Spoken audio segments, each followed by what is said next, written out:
परम दयाल परम प्रेममय श्री श्री ठाकुर अनुकूल चंद्र जी, परम आराध्या जगत जननी श्री श्री वोड़मा, परम पूजपाद श्री श्री वोड़दा, परम पूजपाद आचार्य श्री दादा के चरणों में मेरा कोटि कोटि प्रणाम।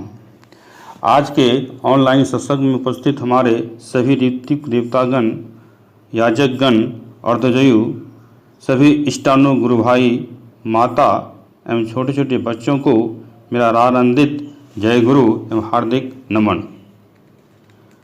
आज का ऑनलाइन सत्संग का आलोच्य विषय है दीक्षा के बाद मेरे जीवन में परिवर्तन। सबसे पहले मैं दीक्षा लेने के 1 साल पूर्व की एक छोटी स्मृति कहना चाहूँगा। यह बात 1997 ईस्वी की है। उस समय मैं छपरा जिला के एकमा थाने में पुलिस सब इंस्पेक्टर के पद पर पदस्थापित था तथा वह एकमा थाना काफ़ी व्यस्त एवं अपराधग्रस्त था। एक दिन की बात है कि थाना में कुछ भद्रजन लोग आए, जिसमें कुछ व्यक्ति उजला धोती कुर्ता पहने हुए थे और ठाकुर जी के बारे में कुछ बता रहे थे। मेरे साथ थाना के कुछ स्टाफ गण भी थे। बात तो सुनने में बहुत प्रासंगिक लग रही थी, लेकिन मैंने कहा कि हम लोग को थाना में काफ़ी वर्कलोड है, इसलिए आप लोग यहाँ से जा सकते हैं, क्योंकि हम लोग हर तरह का खान पान और नशा का सेवन करते हैं। आपके प्रवचन का कोई असर पड़ने वाला नहीं है। और थाना के स्टाफगण अपने अपने काम में लग गए। लेकिन जाते जाते उनमें से एक दादा ने मुझे एक छोटी सी पुस्तक सत्यान्वेषण दिए और बोले कि ये मेरे गुरुजी का स्व हस्तलिखित सदग्रंथ है, इसका अवश्य ही अध्ययन करेंगे, काफ़ी आपको बल मिलेगा। वर्कलोड रहने के कारण मैं उस ग्रंथ का विशेष रूप से अध्ययन नहीं कर सका था। मेरी शादी 22 जून 1998 को हुई थी, मधुबनी में हुई थी। मेरे father in law Bhanmatpur township Garhwa जिला में सर्विस करते थे, जो अभी रिटायर कर चुके हैं, तथा ससुराल के सभी लोग वहीं रहा करते थे। जब शादी के पश्चात भवनाथपुर टाउनशिप पहली बार जुलाई में गया तो ज्ञात हुआ कि ससुराल के सभी लोग सत्संगी और दीक्षित हैं और शाकाहारी भी हैं। यहाँ तक कि भवनाथपुर टाउनशिप के अधिकांश घर ही सत्संगी हैं और घर घर में सत्संग का आयोजन होते रहता है। खासकर प्रत्येक शुक्रवार को सत्संग अनिवार्य था। तो मैं पेशो पेश में पड़ गया और सोचने लगा कि मैं कहाँ फंस गया। मैं एक मांसाहारी और हर तरह का नशा पान करने वाला व्यक्ति ठहरा। इसके बावजूद भी ससुराल वालों की तरफ से मुझे खान पान में किसी तरह की मनाही नहीं थी और मेरे लिए अलग से नॉन वेज खाना की व्यवस्था थी। 10 जुलाई 1998 दिन शुक्रवार को सर्वाधिक ऋत्विक देवता श्री विजय नंदन सिन्हा के क्वार्टर में सत्संग का आयोजन था। उस सत्संग में मैं भी उपस्थित था। सत्संग में भजन कीर्तन और श्री ठाकुर जी की वाणी मुझे काफ़ी अच्छा लगा। सत्संग समाप्ति के पश्चात ऋत्विक देवता श्री विजय नंदन सिन्हा जी द्वारा स्वेच्छा से मेरी दीक्षा व सतनाम ग्रहण किया गया और श्री ठाकुर के दिए गए निर्देशों का पालन करने का कोशिश करने लगा तथा नियमित रूप से स्मृति भी करने लगा। और जब भी मौका मिलता था सत्संग में भी शामिल होने लगा और सत्संग में ठाकुर जी का याजन भी करने लगा।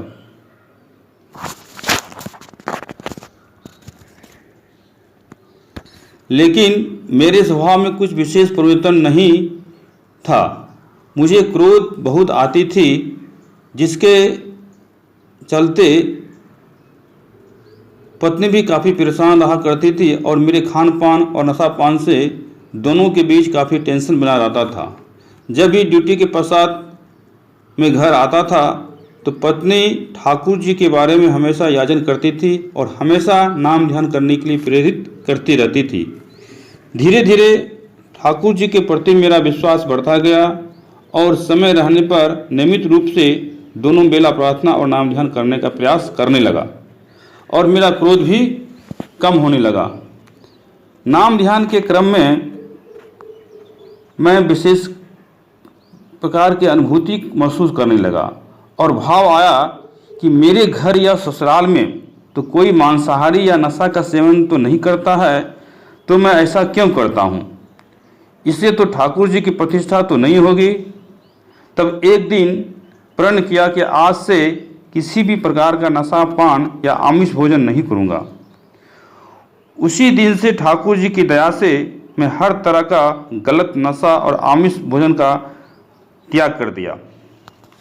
दिनांक 5 फरवरी 2012 को डाल्टनगंज में श्री मंदिर का उद्बोधन था।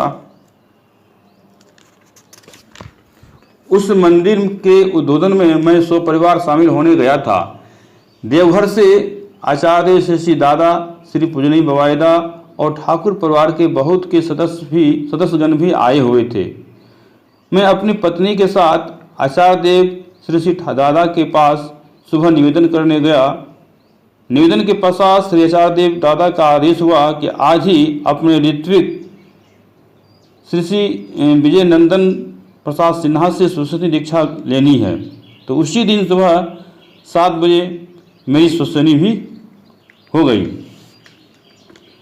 सुसनी व्रत लेने के पश्चात सभी तरह के खान पान में कंट्रोल हो गया, जबकि मेरी पत्नी पूर्व से ही सुस्तनी ले चुकी थी और मेरी 3 बेटियां हैं जो तीनों सुस्तनी व्रती हैं। पुलिस विभाग में ड्यूटी रहने के कारण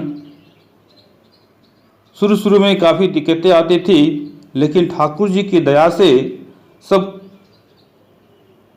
से जिस थाना में मेरी पोस्टिंग होती गई, वहाँ के मेस में अलग से मेरा शुद्ध शाकाहारी खाना बन जाता था।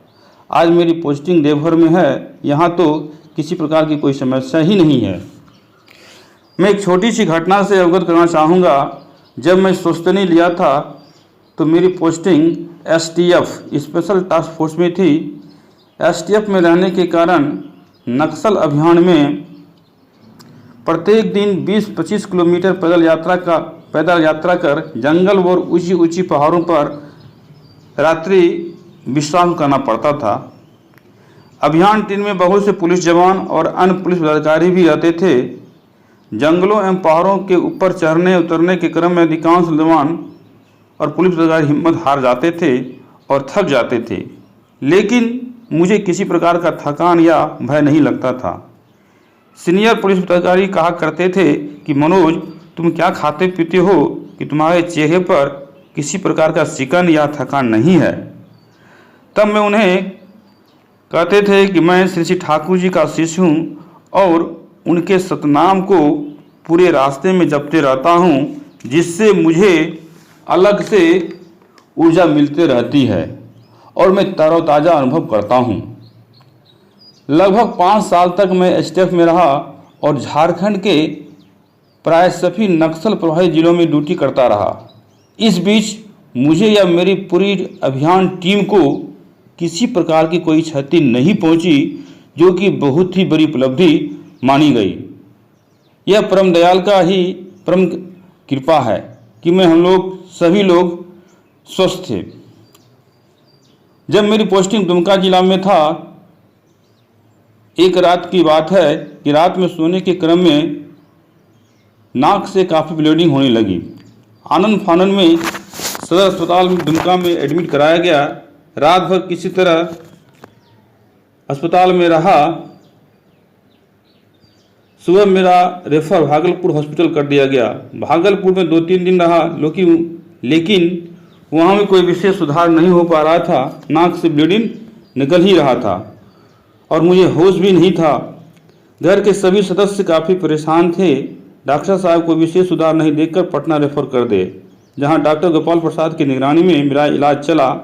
इस बीच मेरी पत्नी नाम जप लगातार करती रहती थी और मेरा स्मृति भी पत्नी ही करती थी।